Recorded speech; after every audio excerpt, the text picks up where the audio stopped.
burri drejt Jozefi. Ka që drejt sa e kalon dashnin për mi parapri.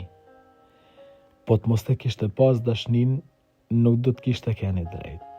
Nuk do të kishte pranu planin e Zotit dhe përveç kësaj nuk do të kishte mbrojt Marin dhe nuk do të kishte rujt Krishtin.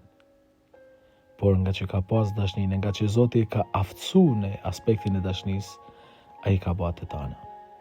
Faktikisht është dashnia ajo që na shtyn me punu, mu sakrifiku, mu dhanë, me rujt, me mbrojt, e me bate tana gjana tjera. Po mas me kënë dashnia, as një gja nuk jena të Zot për me ba. Prandaj, le të marrim shembullin e këtij burri të jashtëzakonshëm, i cili pranon vullnetin e Zotit dhe faktikisht vullnetin e Zotit në jetën e tyre e pranojnë dhe e bajnë ata që din me dasht. Kush din me dasht, din me kuptu planin hyjnor edhe din me ju përgjigj në çdo detaj, pa marrë parasysh fjalët, opinionet edhe paragjykimet e tjerëve.